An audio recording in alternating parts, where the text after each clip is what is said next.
amazing. Okay, I just want to make sure we're all no, It's very nice to meet you, by the way. Yes. Thank you. No, thank you guys for everything. Yeah. Someone can stand over here. Just come over here. We can divide up a little bit. Hey. Survivors, up here, please, please. Thank you. Whoa. Sorry. Can you put it back on?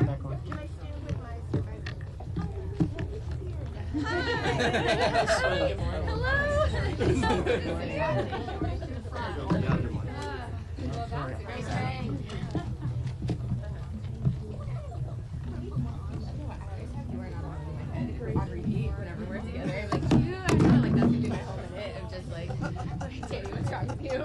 Put it back in the bottle. Like, right? Yeah. That and I am every morning. Like, just every morning. Like, Okay. every time. Good morning, everybody. Good morning.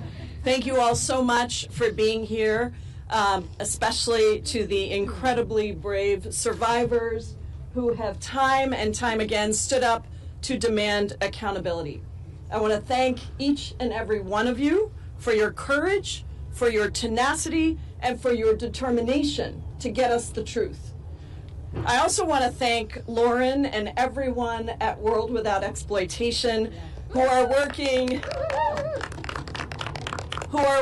so tirelessly to create change and end human trafficking and sexual exploitation. And I want to thank my colleagues on both sides of the aisle who are here with us today: Nancy Mace, Sydney Kamlager-Dove, Becca Ballant, Grace Meng, who am I missing? Melanie Stansberry, Adelita Grijalva, who got us to 218 on the discharge petition, and all the others that I know are in spirit with us here. I'm so proud to be on the executive board of the Democratic Women's Caucus, which is hosting this press conference today and has been at the center of the push for justice. Our amazing chairwoman, Teresa Ledger Fernandez, is at a Rules Committee meeting, so she's unable to be with us in person, but she is certainly here in spirit. Yesterday, I spent several hours at the Department of Justice looking through the unredacted files and reading the absolutely horrific and depraved messages that went back and forth between rich and powerful people in every sphere of influence. These people are at the top of governments, academic institutions, billionaires at giant corporations, cabinet secretaries, and the callous depravity of their messages showed that they absolutely believed that they were above the law, above morals, absolutely immune to any societal norms. They joked in these emails about pedophiles, about horrific sexual acts with young girls, about creating spaces, entire islands even, where they could do anything they wanted and get away with it because of their wealth, their power, and their connections. This was a massive global sex trafficking ring with thousands of victims that we know of and thousands more that we probably don't. So when DOJ says that there is nothing to investigate, we, the American people, must rise up.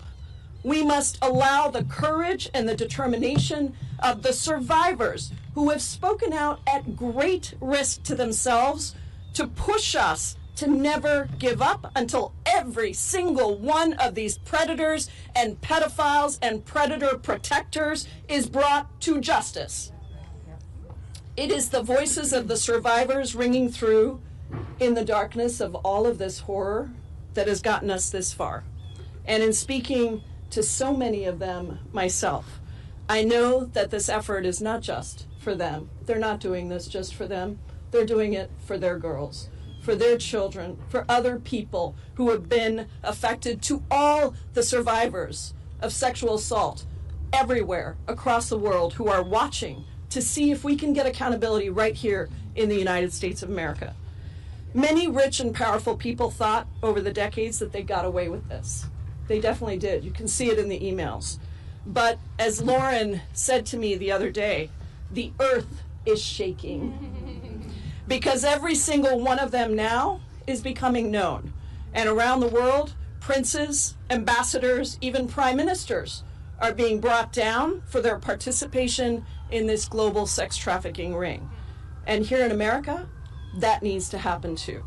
And until it does, we are here to say, we will not stop. To every survivor who has fought so hard, who has shared painful details, who has been re-traumatized by the continued disrespect, dismissal, and exposure of their own personal details, we won't stop until you have justice and accountability. I'm going straight from here to the Judiciary Committee as our Representative Kamlager-Dove, Representative Ballant, where we will have Attorney General Bondi before us. I intend to get real answers on why the DOJ is not pursuing further action and to get survivors the attention and the answers that they deserve. This is just the beginning of our journey for justice, led by very powerful women who are using their voices and their power to, yes, shake the earth of its depravity and to demand accountability. So thank you for all of it, for inspiring us day after day, year after year, and never backing down. We love you, we appreciate you, and we've got you. It's now my honor to pass it over to Representative Sidney Kamlager-Dove, my colleague on the Judiciary Committee. Thank you.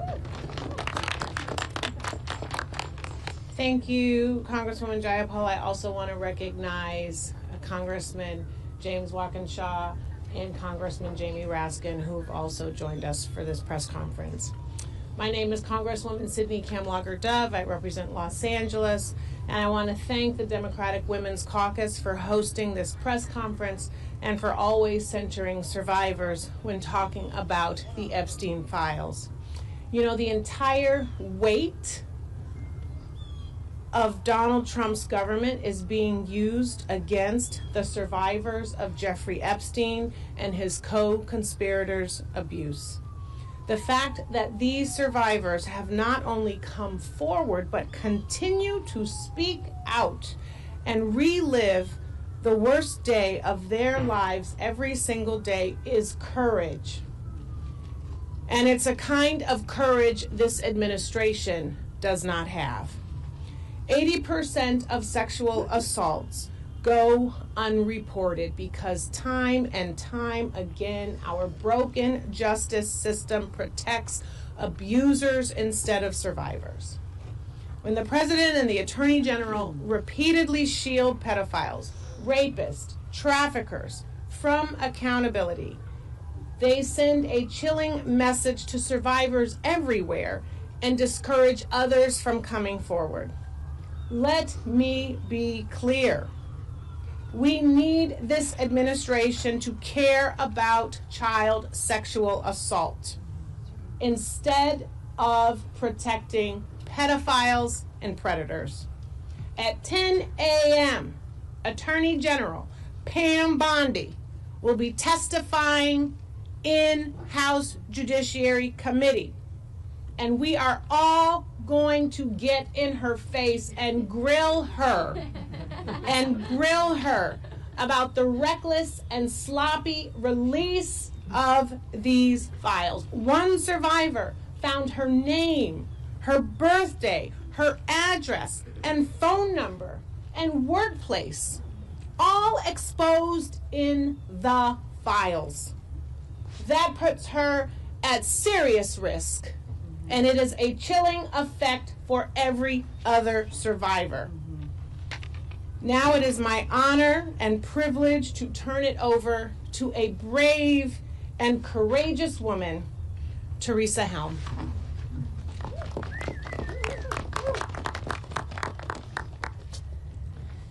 Hi, good morning. Here we are again, and for what it's worth, we're not going anywhere. And Amen. while it might seem that we're in the middle of the road of this, actually in many ways this is just beginning. I stand here in support for all of these women here beside me, all of the women across this nation, for my own children, for myself, for every one of you out there in this audience looking at us right now that's a survivor. This nation is full of survivors.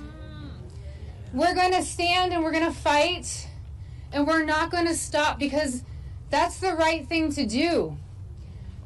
We stand here also with the support, and we pray that there's nonpartisan support of Virginia's law that has just been introduced. This is one of the most important monumental steps for survivors, and the world is still watching. No one's turning away from this. It affects every single person here. It affects every single person in this administration. They have wives, daughters, grandchildren. Every single person. This is not an issue that's going away. And we're not going to stop. And I feel that this is a real, today and beyond, a real demonstration of integrity. And as my dad, who was a very, very smart man, used to say to me, Dr. James Helm, the proof is in the pudding, so we're going to find out. Thank you.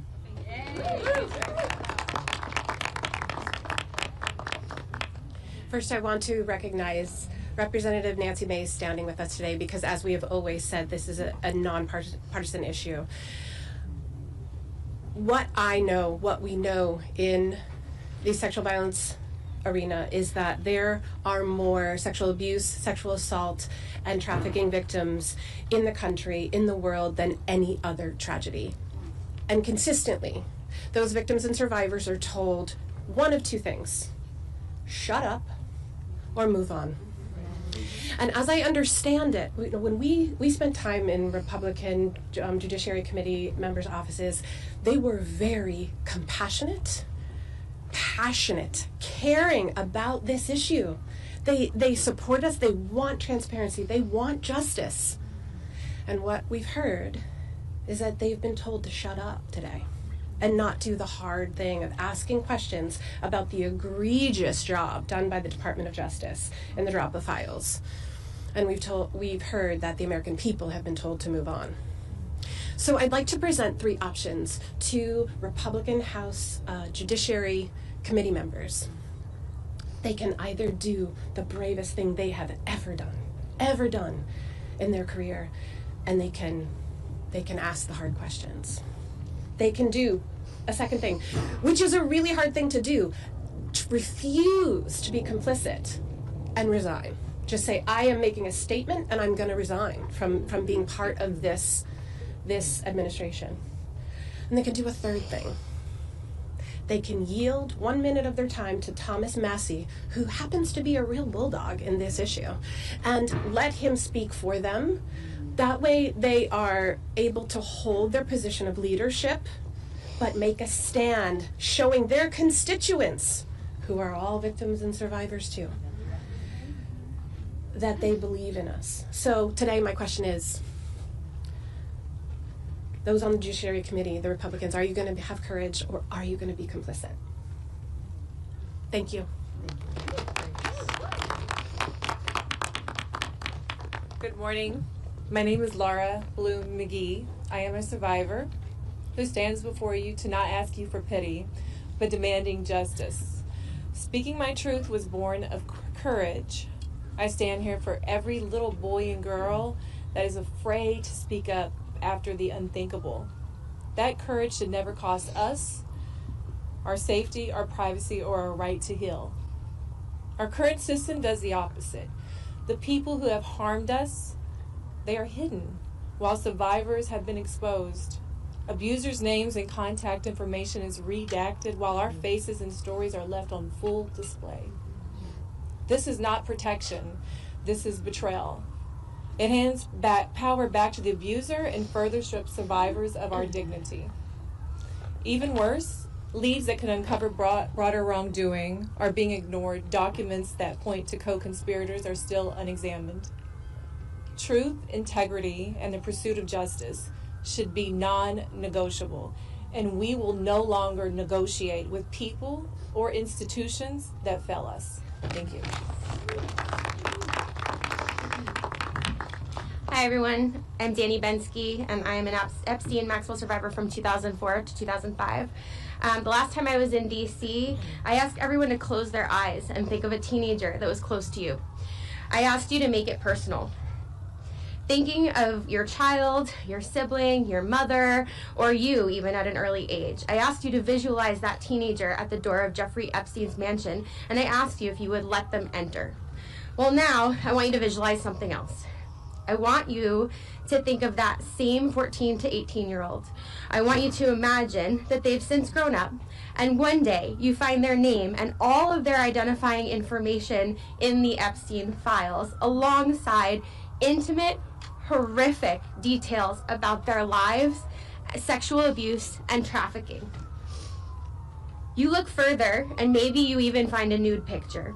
You try to understand who could be responsible for these crimes, or try to find who's responsible for the crimes themselves, only to find that the perpetrators' names have all been redacted.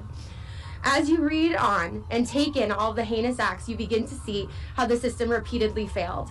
Realizing that it was hard enough to endure the abuse, you begin to understand the endless re-traumatization. This time, it isn't a monster pedophile who is doing the exploiting, but our very own government. I dare to say that everyone knows a survivor of assault or abuse. My ask is that you keep this personal. We are not here as political figures. We are only human. Our only agenda is accountability. We owe it to our former selves. We owe it to the next generation. And we also owe it to those of the past. We need to believe women who bravely stepped forward like Maria Farmer did in 1996. We need to pass Virginia's law to eliminate the statute of limitations. We need survivors to be taken seriously. There should never be a time limit on justice. And the DOJ needs to do its job. Give us the rest of the files and start the investigations. Start the investigations on the things that are in the files right now. During my time with Giuffre, I was always amazed that he could make you feel so special, like you were the only one in the room, and then treat you like an absolute piece of trash and throw you away. We will not be silenced and thrown away this time. Thank you.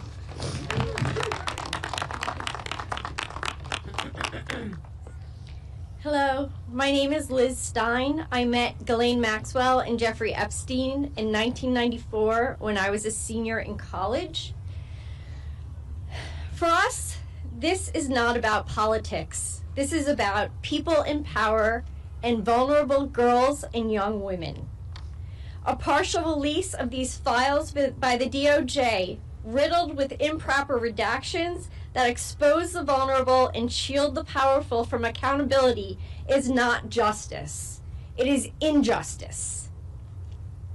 As victims of this crime and citizens of this country, we will not stand for it, and neither should you. This is no longer about us. This is about survivors of sexual abuse everywhere. They are watching us. And if you think that this does not affect you, 1 in 4 women in our country have been touched by this issue. It affects all of us. We are being watched, not only as survivors, but as advocates for those who cannot use their own voice to speak up. We, as a nation, have an opportunity to send a strong message that we will not protect people who victimize children, that we will stand up for what is right, despite what our politics are, that we will cross the aisle, and that we will stand behind survivors for justice.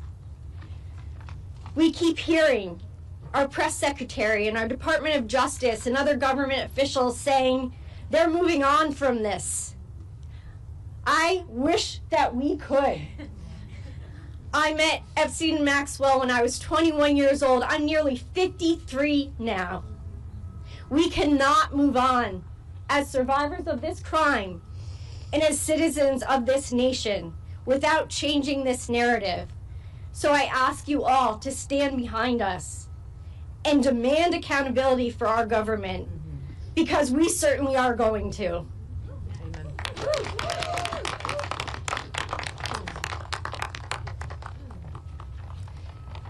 Hello, everyone, and good morning.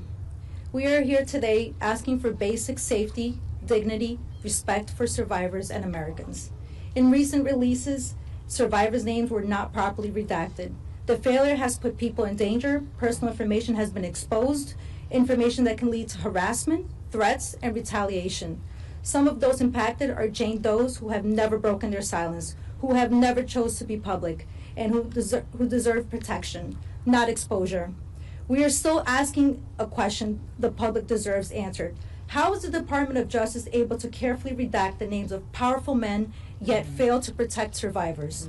We stand here today, united and strong, and we are asking for something simple. Treat us like human beings. We have families, we have lives, we did not cause these crimes, and we should not be the ones paying for the price again. And if more documents are released, we are demanding that the DOJ take the time to do this the right way, fully and respectfully redact survivors' identities and any identity details connected to them.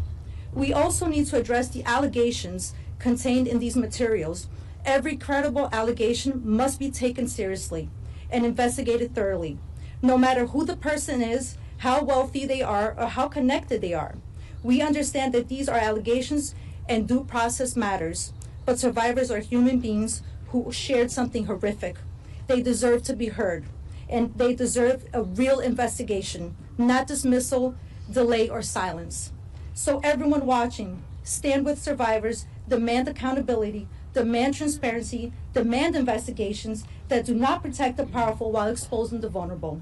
And those who are involved, those who know what happened, those who enabled it, those who stayed silent, do the right thing.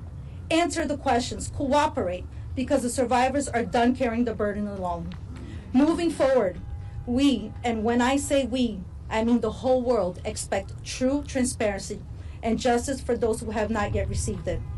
I want to emphasize that after Congress reviewed the unredacted files yesterday and discovered that more powerful individuals were involved, I'm left wondering, why haven't we started an investigation this yet?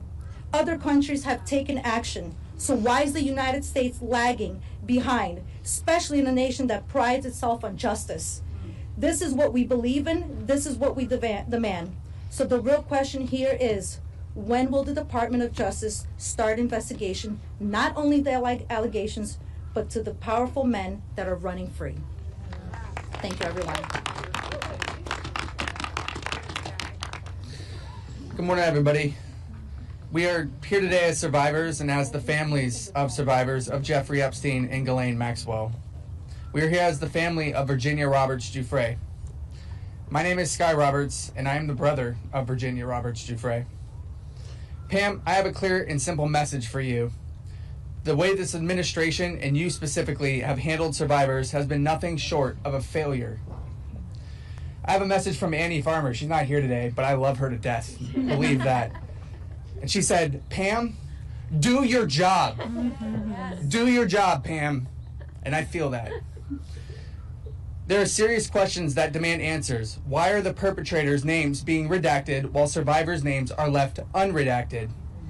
We are done with excuses. We are done with delays. No more lies. No more deflection. We want answers, and we want accountability. Virginia was not a headline. She was a daughter, a sister, a mother, and a human being.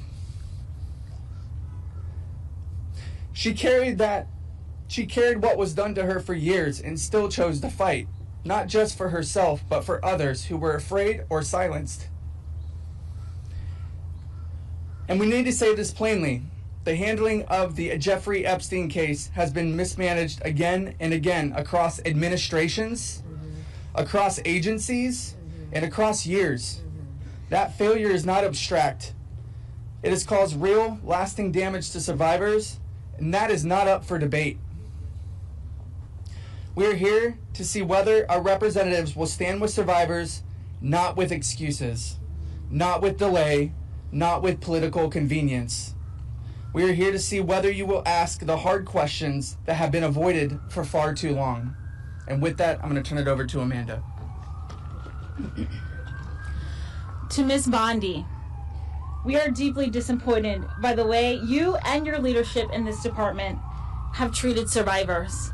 And today, while you're being questioned, we ask you to look in the eyes of every single one of us and remember Virginia Roberts Giuffre, who paid the ultimate sacrifice for the trauma that she had endured. We ask you to remember the lives that we have lost during this process. Accountability means real answers, not evasion. It means transparency, not more hiding. And we ask Congress that if Pam Bondi has been found where you have misled or gave false testimony, you must be held to the same standard as everyone else.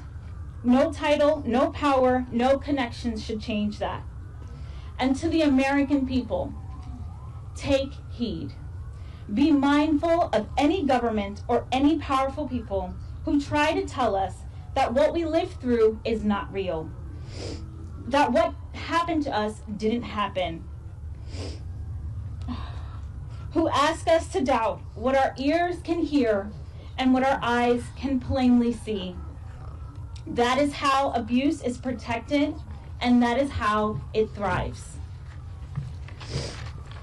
We are here because survivors have had their lives defined by what powerful people did to them behind closed doors, while institutions have continuously looked away. Today, Congress has a chance to prove that this country is still not looking away.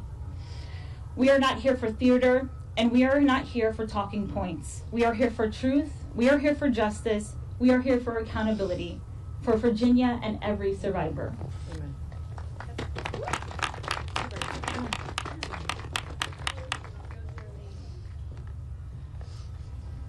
Hi, my name is Charlene Rochard, and last year I stood here as a survivor demanding the release of the Epstein files. Today, I stand here again as a citizen demanding accountability now that Congress is questioning Pam Bondi of the Department of Justice about the handling of the Epstein Files Transparency Act. Let me be clear. Survivors are furious. We watched the Justice Department botch redactions so badly that victims' images were exposed while predators' identities were kept hidden and protected. That does not feel like an accident or a clerical error. It feels like betrayal. The people who were supposed to protect us instead shielded abusers and re-traumatized survivors. And we're expected to accept that as standard procedure? We do not. Pam Bondi claims she was defending the independence and integrity of the Justice Department, but survivors have every right to ask, where was all that integrity when survivors were exposed? Where was that independence when victims were silenced? Where was all that commitment to justice when the truth was buried to protect reputations? These are not partisan attacks. These are demands for basic human morality and accountability. When officials are accused of weaponizing the Justice Department, we know exactly what that means because we've lived through the consequences. This inquiry confirms what survivors have known for decades. The Justice Department has been influenced and manipulated in ways that harmed us. We are told to wait for transparency, to trust a system that already failed us, to accept redactions that protect the powerful and expose the powerless. But our trauma wasn't delayed. Our pain was not postponed. And our trust has been shattered. So I will say what many survivors feel. Pam Bondi and the Justice Department failed us repeatedly across administrations, across political lines, across decades, And the people who had the authority to intervene chose silence, secrecy, and self-preservation and called it justice. I'm here to make sure no one in the Justice Department, no matter their title, rewrites history or escapes accountability. And so today, I'm asking survivors, allies, lawmakers, and citizens to refuse silence, demand oversight, demand transparency, demand a Justice Department that protects the vulnerable instead of the powerful. Stand with us, speak with us, and do not look away. Accountability will not come unless we insist on it together. Thank you. Thank you so much. Please welcome Representative Nancy Mace. Hold on one second. I just want to let members of the media know that because the judiciary hearing is starting soon, some of the survivors are going to go take their seat right now. But we are going to continue this press conference because we have a few more important statements to make. And Representative Press. We're going Nancy Mace. All right, thank you. Good morning. For thousands of years, women have been considered second-class citizens. Back to the book of Genesis, chapter 24, when Dinah was raped by a prince, they tried to negotiate a deal to sweep it under the rug until her brothers took up swords. And today, the Epstein survivors who are here, advocating on their behalf, want America and the world to know they are no longer second-class citizens. And women in this country should never be treated like second-class citizens. And their stories are truth. Their stories are real. They are vulnerable. It is traumatic, and it is lifelong trauma for each and every one of them. I have lost all faith in the justice system today, but I have not lost faith in the stories of the survivors of Giuffre Epstein and Ghislaine Maxwell. And I want the survivors to know that the world is watching. And we must show them what we're made of. We're made of the courage of the Epstein survivors. We're made of the bravery of the Epstein survivors. We're made of the truth of the Epstein survivors. And we're here today to demand justice for the Epstein survivors. Because their stories are our stories. There are judges all across the country, all across the United States of America, who are revealing the names and the identities and the residents, the addresses, the contact information of rape victims everywhere. Rape victims who come forward and name names are sued by their rapists. This is happening not just to them, but to women everywhere. In my case, I went to the law enforcement over 2 years ago. Evidence on a silver platter. Today, not a single person arrested, not a single person in jail.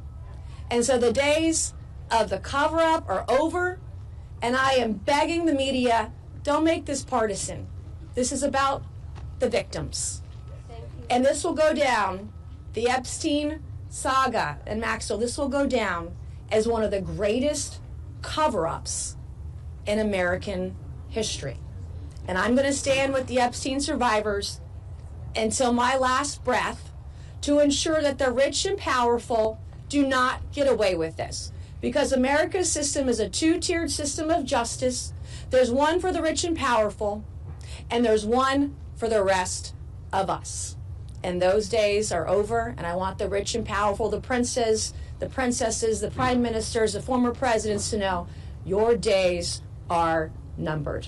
Thank you, and God bless each and every one of you.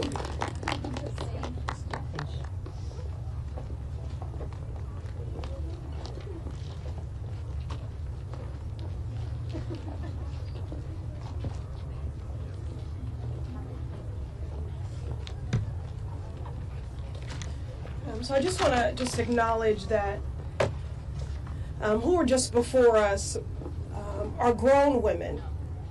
But it's not hard for me when I look at them to see a 17-year-old, a 16-year-old, a 15-year-old, a 14-year-old, a 12-year-old, a 9-year-old. We're talking about children who were groomed, preyed upon, exploited, raped, trafficked, dreams permanently deferred, bodies violated, and spirits permanently bruised. In Virginia's book, Nobody's Girl, it's titled that because she felt she belonged to no one, that no one cared. These survivors have been used, abused, and discarded. Giuffre Epstein can rot in hell, and Ghislaine Maxwell can follow suit, and all those co-conspirators and accomplices deserve to be named and shamed. Because as Virginia once said, if we don't know who they are, the monsters are still out there harming people. So I thank you for being here today. This is a season of call a thing. So I have to be direct. Survivors gathered here today, I'm so grateful for their courage and leadership, and equally devastated and furious about what they have endured. You were failed by so many powerful people that could have protected your childhood. You were failed by a government that ignored your cries for decades. Truly an institutional betrayal. We're fighting with every bone in our bodies for you. The files that have been released have further detailed a vivid picture of depraved behavior and dehumanization, violent violations, hurt and harm. No person, no child should ever endure. It is an abuse and harm that changes you on a cellular level for the rest of your life. It is a lifetime sentence. And together we are fighting for every survivor carrying visible and invisible scars, burdened by shame. Let me be clear, the shame is not yours to carry. Shame on the people that abused you. Shame on the government that failed you. The shame is not yours to carry. And we must meet your courage with real action. And again, although I know our survivors have left to take their seats at the judiciary hearing, I'm speaking to all the Epstein survivors, but to all survivors for whom the Epstein survivors are a proxy for. This moment requires that we meet their courage with real action. These powerful abusers have been protected by institutions that are more concerned with the wealthy and well-connected than centering survivors. The Department of Justice must continue to release files, and they must correct course as we've demanded from the beginning. The identities of survivors in these files must be redacted and protected. And this can't end with the release of the files. We must see thorough investigations, followed by swift accountability for all that enabled and incited this abuse. Words are important, but actions are what matter now. And that's why we will not yield. Thank you for being here today, and our work continues.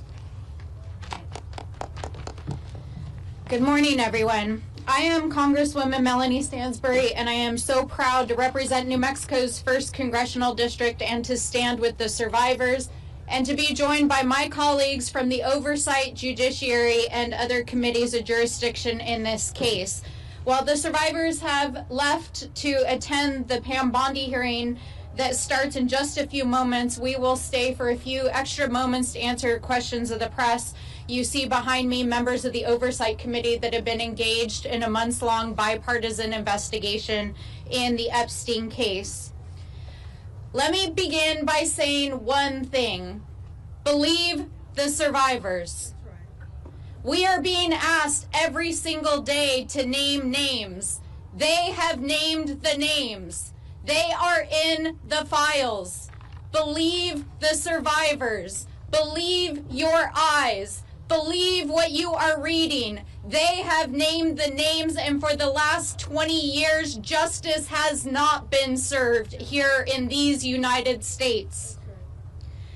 20 years ago, in 2007, The U.S. Department of Justice and the FBI drew up a 56-page indictment that included 32 counts of federal crimes against Jeffrey Epstein and his co-conspirators, and 1 year later dropped the case. In the years that ensued, hundreds and potentially thousands of additional victims of sexual violence were allowed to happen because the United States government failed to act. Today, that same injustice is continuing right now here in the halls of Congress, the halls of the Department of Justice, and yes, in the halls of the White House. Late last night, I posted an FBI file that names names.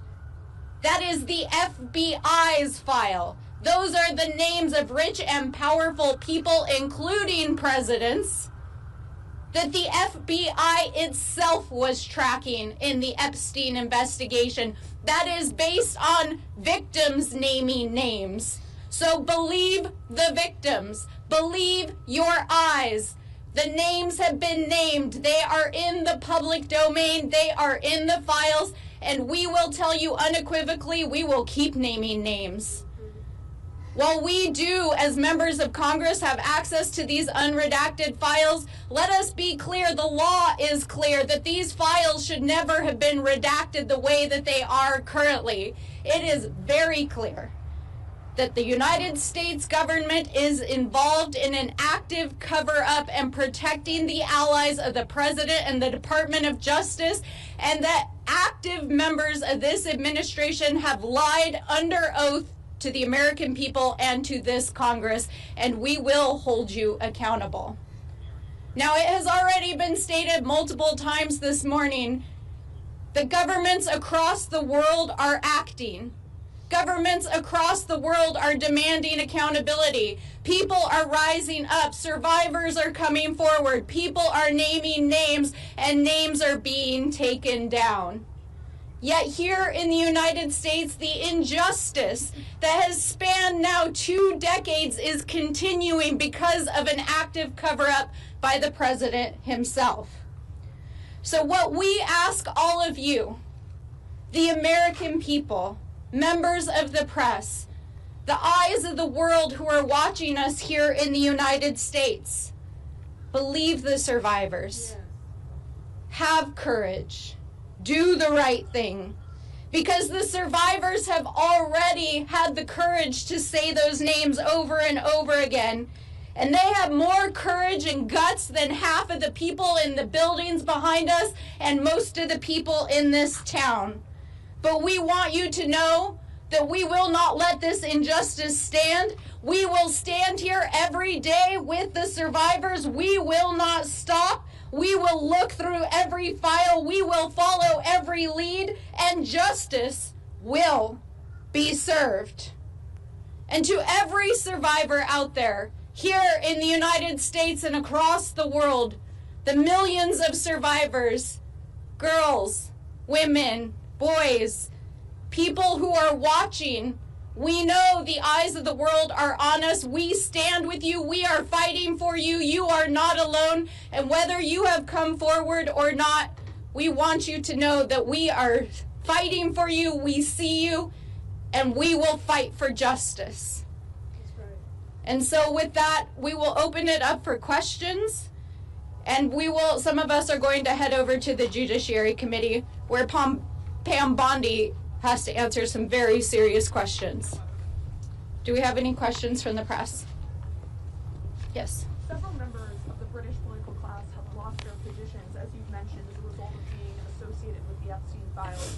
Do you think that people in the Trump administration, like Secretary Lutnick, should lose their job as a result of misrepresenting their relationship with Epstein? Absolutely.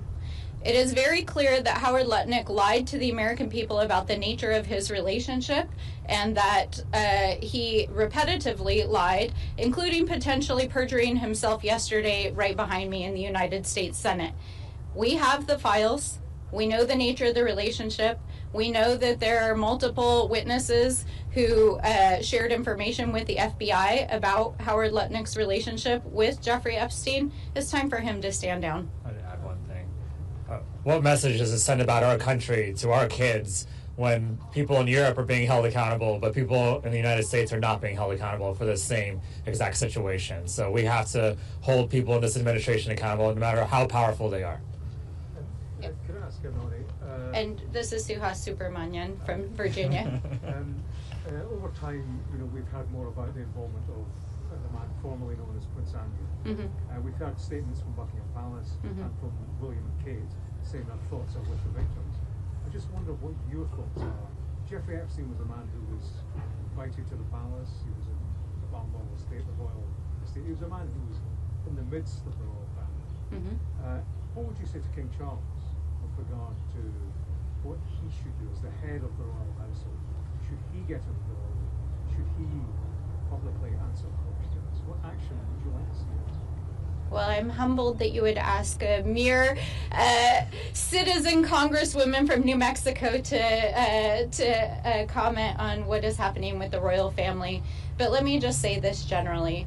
When you examine what the FBI and the United States investigated of Jeffrey Epstein for more than a decade, it is very clear that his crimes included not just sex trafficking, but international money laundering, potential influence peddling of state secrets to foreign governments. We still don't understand the nature of his intelligence work, and it is not only a stain on the reputation of all world leaders that there are leaders that were in association with Epstein and his sexual crimes, but it's also a national security risk. And I think that what has unfolded in the UK over the last couple of weeks is that Jeffrey Epstein was a national security risk to the UK, and it's important that the individuals who may have either intentionally or inadvertently shared information be held accountable. Yeah, I think in terms of King Charles, I mean, the family's reputation is on the line right now. And so I hope they do the right thing by letting authorities hold Andrew accountable for anything he did. I still want to continue to see if Andrew will come and testify before our committee. But certainly the victims have said that justice has many forms, and one of them is the reputations and titles and power of many of these people who were involved in these crimes. And so their reputation is on the line right now. Yeah, is that a question that you have, given that Epstein was amongst the royal family via Andrew for so long? Is that a question that you have, perhaps? Did the wider royal family know more than we know? No more than they're letting on? It's hard for me to say. I think that's why we want all the documents to know exactly what evidence there is of any sort of knowledge of the crimes. And I think especially when you have a peek behind the redactions and some of the email correspondence, Jeffrey Epstein had a vast network of leaders, businessmen, others that he was involved with globally, and it's not necessarily indicative that he was doing work for governments or that others in the government were involved, but it's clear that his influence peddling and his business scheme involved maintaining those kinds of relationships. So I think at this point it's unclear that there's any evidence that points to broader participation outside of the individuals who've so far been named. Are there other questions? Yes, go ahead. My name is Christine Hillier, and I'm with Caucus Governance Lab. And have you seen any patterns of this overlapping with structural defects within our own CPS and family court system? Oh, absolutely. I think one of the things that we met extensively, a number of members and survivors yesterday to talk about what comes next. And I want to make clear that both the members of Congress who are supporting the survivors and the survivors see this not as just a moment of accountability in this case, but about changing the culture and trajectory of violence against women and sexual violence here in the United States and around the world. And it's very clear that our justice system is not a trauma-informed justice system. The way in which the justice system is not only covering up the case now, but re-traumatizing and putting victims at risk is a part of the problem. But there are many laws that need to be changed in addition to bill that was introduced yesterday by Congresswoman Ledger Fernandez. There's a whole slate of legislation around violence and sexual violence around women, dealing with state statutes around the statute of limitations on these issues, and building a system that not only believes survivors but supports them. And so part of our goal over the coming months is going to be to lift up survivor stories at more length so that they can tell their stories, so that young women especially and vulnerable people know what it looks like so they can help protect themselves, and so that we can change the laws to protect survivors in a better way. Yeah, go ahead. Okay, so I'm an engineer, and so I have a history of working for the U.S. Air Force and the Department of Defense as a GS-12 training to be a GS-14. So my question is that nuclear systems and aircraft systems have minimum safety requirements for those technologies. They have automatic interlock, like safety interlocks. Do you consider the operating system of the government an operating system? And if so, where are our minimum safety standards, like NIST and ISO? My son, just to add, was trapped in a structural defect after a major opiate data breach in 2015 where my high-level security clearance was compromised. And since then, my identity has been burned by paperwork and structural defects across the nation and internationally. So I have been endlessly abducted, but by our own government repeatedly across the United Kingdom and then across the U.S., Nevada, Colorado. Would it be okay if we can talk to you a little bit more offline about your case? But I'll just say, I'll just say this. No, it's a political system. It's not an operating system, and we do need to reform the system. We'll take one more question, and then we're going to go ahead and head over to Judiciary. Representing both sides of a system at the same time as a structural defect that resulted in the Yes. So I just want to, what do you want to hear from Pam Bondi? What do you need to hear from Pam Bondi? Ignore that. Sorry, go ahead. What do you need to hear from Pam Bondi? Do you want to go ahead and start? I have a lot of questions about where the 2.5 million files that they're withholding are, and whether they plan to release them, and whether they plan to follow the law. That's the reality, because right now they're not following the law. They're not following our subpoena from our committee, and so we're going to continue to ask questions like that. Thank you. I mean, personally, the only thing I want to hear from Pam Bondi is I resign. But we know that's not going to happen today. She needs to answer for not only her complete debacle of rolling out these files, but her lack of compliance with the law and the ways in which she has systemically failed the survivors. So thank you all so much. Thanks for joining us. Thank you.